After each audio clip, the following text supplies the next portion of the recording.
YouTube? This is Steve from Average Joe's Fantasy Football, and we've got another start and sit video for you guys. We are now talking week 6 of the NFL season. We are talking running backs. If you guys haven't already, check out our other start and sit video for the quarterback position. And of course, stay tuned for wide receiver and tight end to help you guys out with your week 6. There were a lot of injuries that have unfortunately occurred. So also check out our waiver wire video to help you guys out with that. Now, again, one of the things I want to talk about is I'm doing an NFL jersey giveaway of your favorite current team. Now to enter, okay, all you have to do is make sure you are subscribed, like the video, whether it be this one or any of my other start and sit videos this week and next week, and comment your favorite NFL team. At the end of next week, I will be doing a drawing to give away an NFL jersey of your choice. So again, please make sure you guys are subscribed, like, and comment, and we're going to jump right into this. Now, you got two teams on a bye. You got Packers, Steelers. That's it. As far as running backs go, Aaron Jones, who obviously didn't play Monday, and Najee Harris and Jaylen Warren, maybe, right? Like, that's about it. So you're not missing a lot this week, so hopefully you guys aren't relying on those 2 or 3 running backs, and you guys have a good set this week. Now, these are your obvious starts at running back. I only have a few here.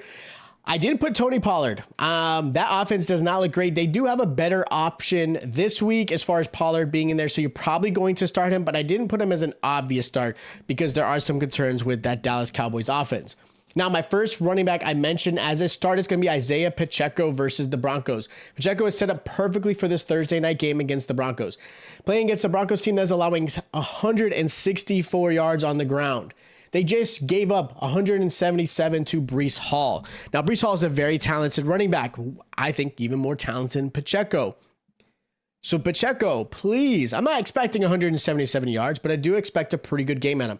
Now, Pacheco does deal with a shared backfield. He still has Jared McKinnon. You still have Clyde Edwards-Helaire, who still gets some touches. But if this game goes the way I think it will, based off of game script, and because the Pacheco is the essential RB1, he is going to have the potential to get a lot of points because they're going to be ahead. They're going to rush the ball. Broncos have allowed 2 touchdowns per game to the running back, whether it be through the air or through the ground.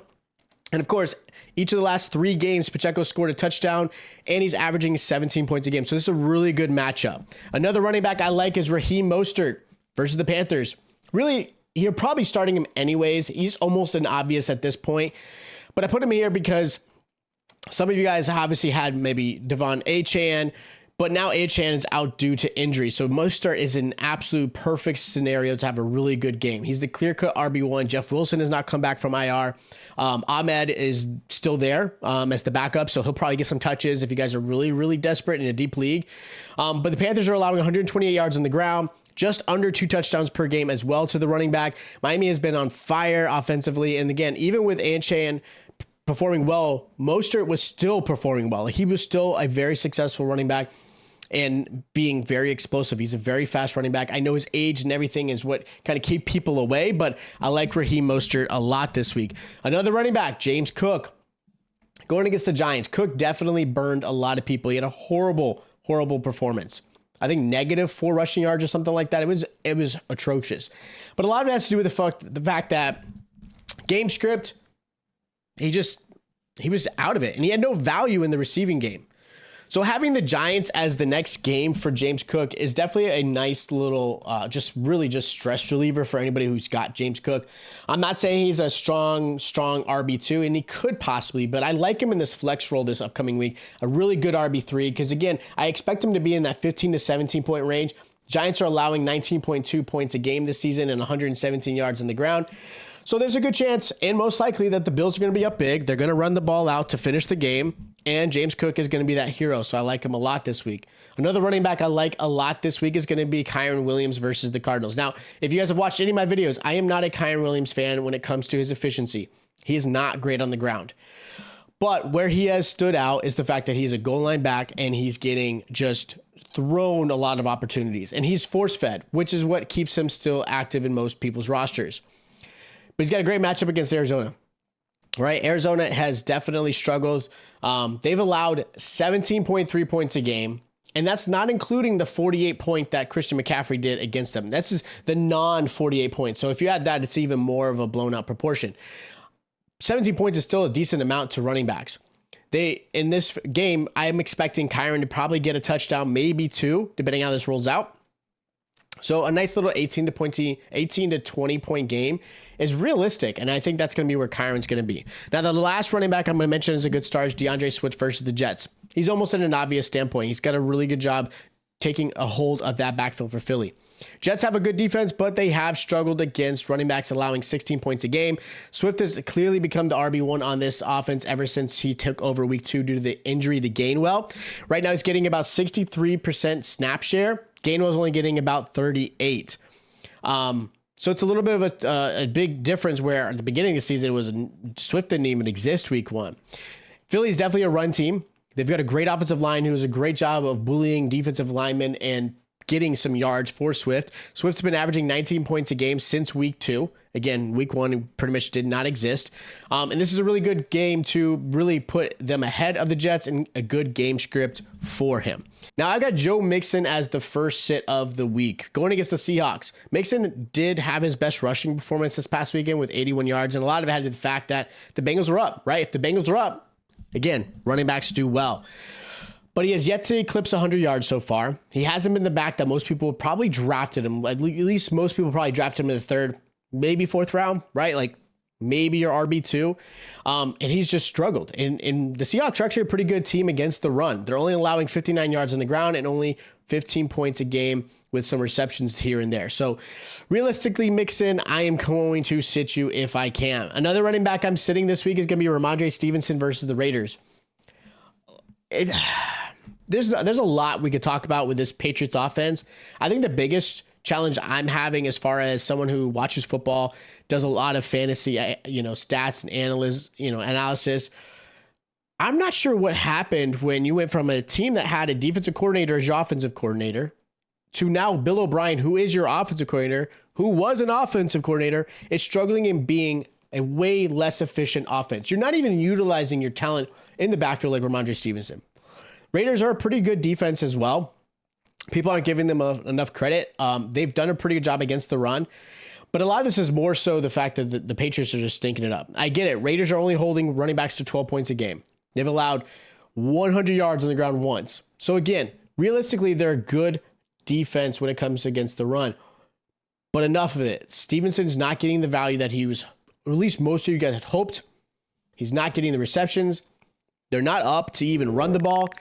So again, sit him. I would hold for right now, and we'll talk about that in another video, but just hold him. But I'm sitting him. Rachaad White's another running back I'm sitting. This offense for the Bucs is a pass-first offense, run second. Going against the Lions as well, and the Lions have done a really good job against the run. Again, a lot of it has to do with the fact that they're pretty much up most games. So GameScript has allowed where their defense has done a good job stopping the run. They're only allowing 49 yards on the ground and only about 3 receptions as well. So again, their linebackers are getting to running backs and not allowing them to catch to give them some fantasy points. So, and keeping them at 8.9 points, like they're a phenomenal run defense. And this is a really tough matchup for Rachaad White. The only way he's going to redeem himself at all is if he can get beyond 3 receptions, maybe 4 to 5. Maybe he can get to double digits. It might be a nice little flex play, but I'm sitting him. Another running back is Breece Hall, the hero for most people last week versus the Eagles. I know everyone was excited for what Breece Hall did. I put him as a nice little sleeper and start for last week because of his performance and really expectation against the Broncos defense that is just stinking it up. And he did really well. He rewarded everyone who started him with 177 yards. I think about 28 points in fantasy, which was amazing. But you're going against an Eagles team that's only allowing 49 yards on the ground, 10 points a game to the running back. This is really a team that's probably going to be outscripted pretty early, which is, again, benefit for DeAndre Swift, but not a benefit for Breece Hall. I am sitting him. Now, the last running back I'm sitting this week is Javonte Williams versus the Chiefs on Thursday night. Now, he's practiced this week, so there's an expectation of him playing. There is a good chance that he's still going to share the ball with Jaleel McLaughlin just because of the fact that they're probably going to ease Williams in for this injury. But even if he was getting the full touches, I don't expect much out of him. Kansas City's done a really good job against the run, keeping backs to 74 yards on the ground, 9.8 points a game as well. This is definitely going to be one where shared backfield, great run defense, not a lot of points. I'm sitting Javonte. Now, my sleeper of the week is going to surprise probably some of you guys. It's going to be Alexander Mattison versus the Bears. Bears did a great job against Brian Robinson and Antonio Gibson. And I kind of was surprised by that as well. I didn't expect the game to go as crazy as the Bears did, I did expect Brian Robinson to have a better game, and he just kind of stunk it up. Bears did a good job. You've got to give him credit. But a lot of it's just, again, because the Commanders were out behind, had to play catch up, passed a lot. So Brian Robinson was pretty much negated. Gibson put up 10 points, and that was it. Realistically, Bears allowed 96 yards on the ground, 21 points a game to running back. So this is a really good matchup. And again, if this Vikings team is going to have any chance of winning with Justin Jefferson now being out, KJ Osborne, Jordan Addison, and Madison all have to step up. So I do expect this game to be relied on. With Madison, I think he's going to have a better game. I'm not expecting 21 points, but I'm expecting a really nice flex play, low RB2. So those are my start, sits, and sleepers for week 5 for the running back position. If you guys do have questions, besides commenting your favorite team, hit me up in the comments down below for any trades, starting lineups, anything like that to help you guys with this week. Again, remember, we're doing that giveaway for the NFL jersey, so subscribe, like, and comment your favorite team, and we'll be doing that next week, announcing the winners. If you guys enjoyed the content, make sure you hit the like button as well. Check out our other start and sit videos. Check out our waiver wire videos, and I'll check you guys out next time.